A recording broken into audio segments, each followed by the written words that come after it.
Hello students, आज हम लोग कोऑर्डिनेट ज्योमेट्री के लेक्चर नंबर 2 में डिस्टेंस फार्मूला पे बेस्ड क्वेश्चन को करेंगे। अब इसमें हम लोगों ने 3 सब टॉपिक्स लिए हुए हैं। पहला है हमारा कोलिनियर पॉइंट्स, दूसरा हमारा है ट्रायंगल रिलेटेड प्रॉब्लम्स और तीसरा हमारा है क्वाड्रिलेटरल्स। और साथ ही साथ हम सर्किल के भी क्वेश्चन को एक दो क्वेश्चन को करेंगे। अब सबसे पहला हमारा टॉपिक जो है कोलिनियर पॉइंट्स, ये क्या होता है इसे देखते हैं। इससे पहले मैं आपको बता दूं कि लेक्चर नंबर 1 में हम लोगों ने डिस्टेंस फार्मूला की डेरिवेशन को कर लिया है और साथ ही साथ डिस्टेंस फार्मूला के बेसिक क्वेश्चंस को, मतलब 2 पॉइंट्स के बीच की डिस्टेंस को और इसके साथ ही कुछ अलग क्वेश्चंस को भी कर लिया है। अब हम लोग आगे करते हैं और इसकी एप्लीकेशन बेस्ड क्वेश्चन को करते हैं। इसमें से पहला हमारा टॉपिक है कोलिनियर पॉइंट्स। तो देखते हैं सबसे पहले कि कोलिनियर पॉइंट्स होता क्या है। तो देखिए कोलिनियर पॉइंट्स,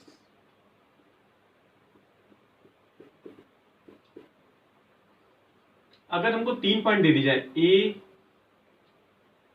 बी और सी कहीं पर, और इन तीनों पॉइंट से हम लाइन ड्रॉ करें तो बिल्कुल एक स्ट्रेट लाइन बन रही हो, तो इसे बोलेंगे कोलिनियर पॉइंट्स।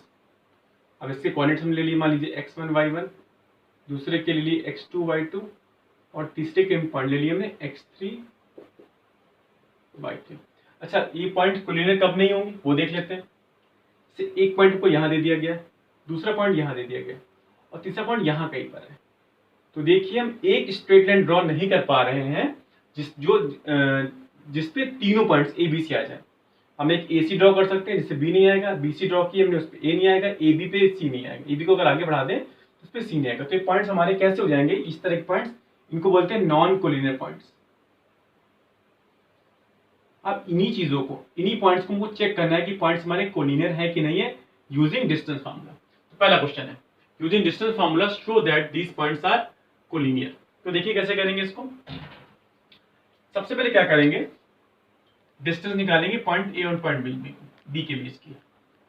डिस्टेंस बिटवीन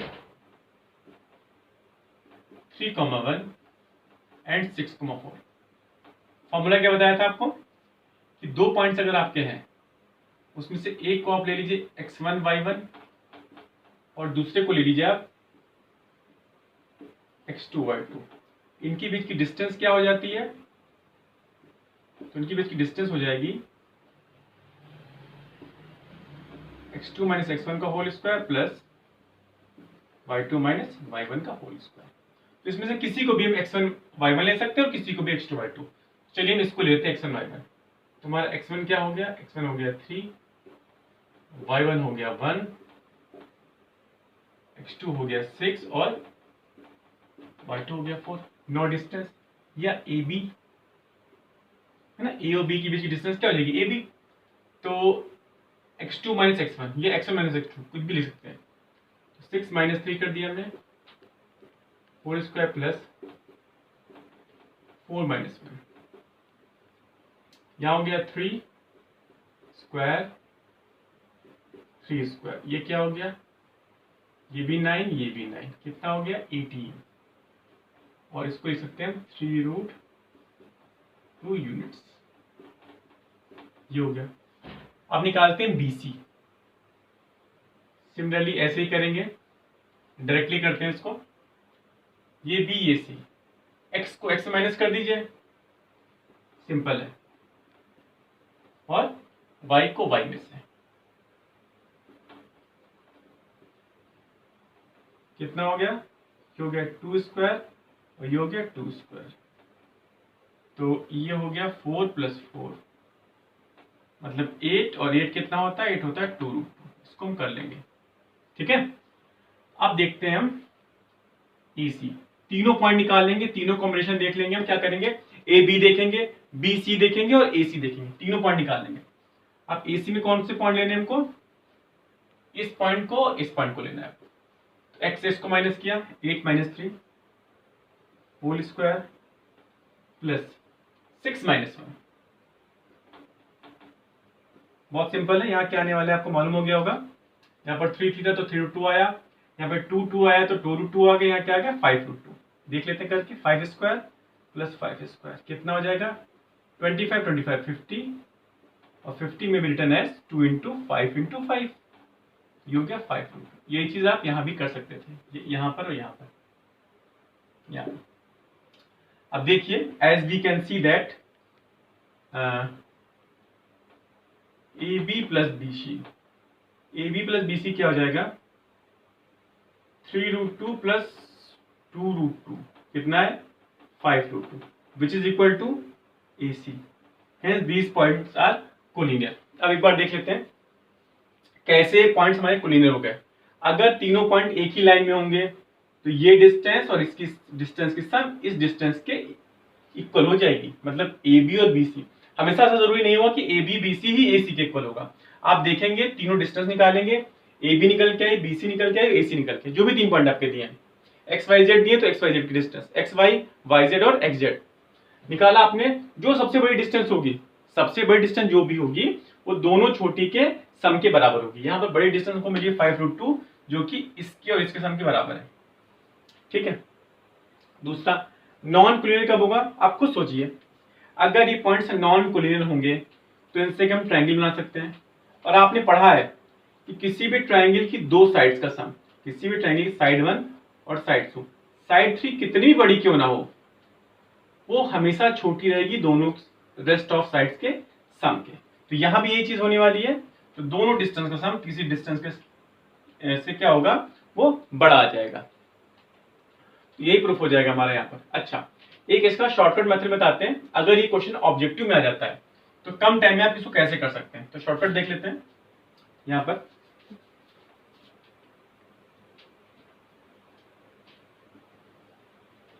देखिए, आप क्या करिए, यहाँ पर दो केसेस लीजिए, एक बार ए बी ले लीजिए और एक बार आप ले लीजिए बी सी, या एक बार ए सी ए ले लीजिए। कोई भी दो कॉम्बिनेशन बना लीजिए, ए बी बी सी और सी ए में से कोई भी दो, चाहे ए बी बी सी ले लीजिए, चाहे ए बी ए सी ले लीजिए, चाहे बी सी और ए सी ले लीजिए, आपकी मर्जी है। ठीक है, क्या करेंगे अब, यहाँ क्या करना है, डिफरेंस पहले वाले में difference in y upon difference in x. क्या मतलब हुआ यहाँ पर, देखिए 6 - 3, ये y इसका है, y इसका है, ए बी के लिए ना, ए में y ये है और बी में y ये है और ए में y है, तो दोनों का डिफरेंस 6 - 3, डिफरेंस कितना आया 3, और यहाँ x का डिफरेंस 4 - 1, ये भी 3 आया, ये हो गया 1। BC देख लेते हैं।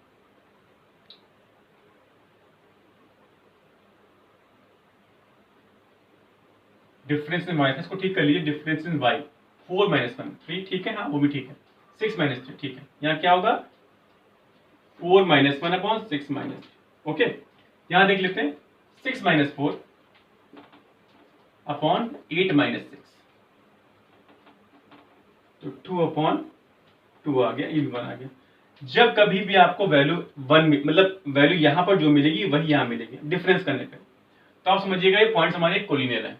अब ये केस, ये जो चीज हमने यहाँ लगाई, मेथड लगाई, क्लास 11 का फॉर्मूला है ये, बट एमसीक्यू में आप अगर आपके पास टाइम कम है तो आप ये अप्लाई कर सकते हैं, टाइम बचा सकते हैं। चलिए इसी पे अगला क्वेश्चन देखते हैं। अगला क्वेश्चन देखते हैं, find the value of p for which the points are collinear. और इसमें डिस्टेंस फॉर्मूला नहीं लगाएंगे, डायरेक्टली कर लेंगे। ऐसे क्वेश्चन हमेशा एमसीक्यू में आपके आएंगे, तो देखते हैं कैसे होगा ये। और शॉर्टकट मेथड यूज करेंगे डिफरेंस वाला। तो हो सकता है पॉइंट आपको यहाँ पर एबीसी करके ना दिए हो, 3 पॉइंट दिए हो, तो आप एबीसी कर लेंगे वहां पर, एबीसी ऐसे कर लिया आपने। अब मान लीजिए इसको लिया आपने, ए बी ले लिया, तो क्या किया आपने, difference in y upon difference in x, है ना। तो डिफरेंस इन वाई, तो वाई कोऑर्डिनेट में डिफरेंस क्या हो गया, यहाँ पी है, यहाँ 3 है, p - 3 हो गया। यहाँ क्या हो गया 3 - 1, 3 मतलब हो गया p - 3 अपॉन 2। अब देखते हैं BC के लिए देख लीजिए, या आप AB के लिए भी देख सकते हैं, AC के लिए भी देख सकते हैं। AC के लिए कर लेते हैं, इजी रहेगा। डिफरेंस इन y -1 - 3 -1 और 5 - 1 -4 -4 -1। तब AB AC को इक्वल रख दीजिए, बस इतना काम है। बस अगर ये कोलिनियर है तो ये वैल्यू, ये जो आई है, इसे बोलते हैं स्लोप। आप पढ़ोगे क्लास 11 में स्लोप। ये स्लोप ऑफ AB है, ये स्लोप ऑफ AC है, ठीक है। तो p - 3/2 -1 क्या हो गया, p - 3 = -2, p की वैल्यू -2 + 3 1। ठीक है, कैलकुलेशन चेक कर लीजिए, तो इसी तरह से ये हो जाएगा। तो इस तरह से क्वेश्चन हमारा बहुत ईजी हो जाएगा, बहुत कम टाइम लेगा। अदरवाइज डिस्टेंस निकालेंगे बहुत लंबा जाएगा। तो यही क्वेश्चन अगर डिस्टेंस में आता तो कैसे करेंगे, तो यहाँ पर ये 3 पॉइंट जो होंगे सीक्वेंस में दिए होंगे, मतलब एक पॉइंट ये फिर ये फिर ये, तो सीक्वेंस में अरेंज किए होंगे। फिर आपको करना क्या है कि इसकी डिस्टेंस इसकी डिस्टेंस, दो डिस्टेंस निकालेंगे आप, दोनों का सम करेंगे, equal to the distance of AC आ जाएगा। वहां पे आपको अननोन चीज पॉइंट की वैल्यू मिल जाएगी। तो इस तरह से इस क्वेश्चन को करेंगे, इसको नोट कर लीजिए। फिर एक और क्वेश्चन देखते हैं इस पर। अब अगले क्वेश्चन को देखते हैं, check whether the given points are collinear और नॉट। ये पॉइंट्स कोलिनियर है कि नहीं है, तो उसी मेथड से आप कर सकते हैं। बट अगर ये 1 मार्क्स क्वेश्चन है तो इसमें टाइम आपको बचा लेना है। सबसे पहले पॉइंट्स को देखिए। अगर थोड़ी सी भी आपने क्लास टाइम में कोऑर्डिनेट ज्योमेट्री पढ़ी है तो आप देखेंगे कि ये यहाँ पर क्या है, यहाँ पर आपका x 0 है, मतलब y पे होगा पॉइंट, तो 0,5 यहाँ कहीं होगा, ये 0,5 ऊपर की तरफ, 0,9 नीचे की तरफ होगा, 0,-9 है। और 3,6 कहाँ पे पड़ेगा, तो 3,6 पड़ेगा यहाँ पर, x यहाँ मान लीजिए 3 है और y 6 थोड़ा सा इसके ऊपर, ये पॉइंट पड़ेगा। तो ये तीनों पॉइंट एक लाइन पे हो ही नहीं सकते हैं। ये एक लाइन पे हो गया, इसी लाइन पे, इस लाइन में पॉइंट होने के लिए क्या होना चाहिए कि y का 0 ना मस्ट है, y का 0 ना मस्ट है, मतलब y आपका 0 नहीं होगा तो वो लाइन जो होगी उस लाइन पे पॉइंट पड़ेगा नहीं। तो 3,6 तो इस पे पड़ेगा ही नहीं, तो यहाँ पर नॉन कोलिनियर सीधा। हालांकि आप चाहें तो उस मेथड से कर सकते हैं जो मैंने मेथड बताया आपको, दोनों मेथड, बट उसकी जरूरत नहीं है यहाँ पर। अगर इस तरह से आता है तो 1 नंबर का क्वेश्चन है तो हम चेक कर सकते हैं इस तरह से। इसको नोट कर लीजिए, फिर करते हैं अगले क्वेश्चन को। अब देखते हैं कि डिस्टेंस फॉर्मूला बेस्ड जो क्वेश्चंस आते हैं, ट्रायंगल सिलेक्ट आते हैं, वो किस तरह से पूछे जाते हैं, उसमें करना क्या होता है। तो देखिए, अगर हमको 3 पॉइंट दे दिए जाए तो पहला तो क्वेश्चन यही बनता है कि ये जो 3 पॉइंट है हमारे, ये ट्रायंगल फॉर्म करेंगे कि नहीं करेंगे। तो ट्रायंगल फॉर्म उस केस में करेंगे जब ये नॉन कोलिनियर होंगे, तब ये ट्रायंगल फॉर्म करेंगे। अगर ये कोलिनियर हो गए तो ट्रायंगल फॉर्म नहीं करने वाले, ठीक है। अगर कोलिनियर हो गए तो देखिए एक लाइन बनेगी बस, और लाइन से ट्रायंगल कहाँ फॉर्म होता है, यहाँ पर ट्रायंगल नहीं बनने वाला, ठीक है।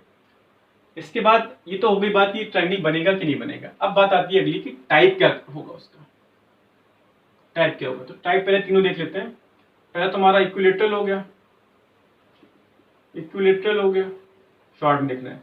दूसरा होगा आइसोसेलेस, और तीसरा आपका हो गया स्केलिन, ठीक है।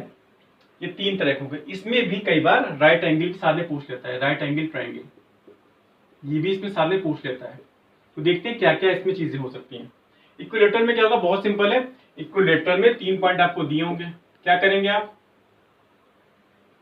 आप तीनों पॉइंट्स के बीच की डिस्टेंस निकालेंगे। ए से बी के बीच, बी से सी के बीच और सी से ए के बीच। डिस्टेंस निकालने में सीख लिया है, तो डिस्टेंस निकालेंगे। तीनों डिस्टेंसेस अगर इक्वल आ जाती हैं, याद रखिए यहाँ पर कैलकुलेशन का बहुत ध्यान देंगे, थोड़ी सी कैलकुलेशन गलत होगी, क्वेश्चन आपका गलत हो जाएगा। तो तीनों कैलकुलेशन को, तीनों डिस्टेंस को निकालेंगे। तीनों डिस्टेंस अगर इक्वल आती हैं, S1 S2 S3 कह लीजिए इसको, या AB BC और CA कह लीजिए, ये जो भी पॉइंट दिए, PQR दिए तो PQ QR और PQR, PQ QR और PR, हाँ PR, ये तीनों इक्वल आएंगे, ठीक है। अगर ये हमारा आइसोसेलेस होता है तो क्या होगा, आइसोसेलेस होगा तो एनी टू इक्वल,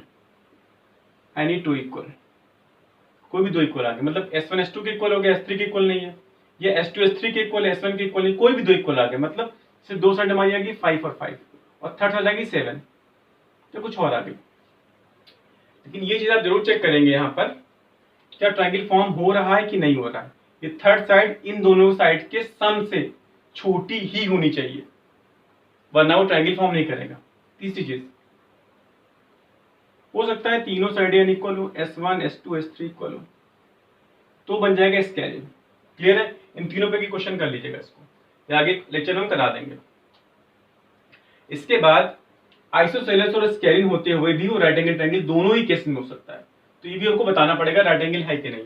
इक्विलेटरल में तो पॉसिबल नहीं राइट एंगल ट्रायंगल हो, क्योंकि राइट एंगल ट्रायंगल में क्या होता है, एक हाइपोटेनस होता है जो कि हमेशा बड़ा ही होता है बेस से और बड़ा होता है परपेंडिकुलर। रिलेशन क्या है आप जानते हो, एच स्क्वायर इक्वल टू होता है B square plus P square.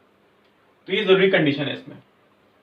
अब यहाँ पर बहुत सिंपल है, जैसे यहाँ पर हम दे दें 5√2, तो इसका स्क्वायर इसके स्क्वायर के इसके स्क्वायर का सम जो है इसके स्क्वायर के इक्वल है।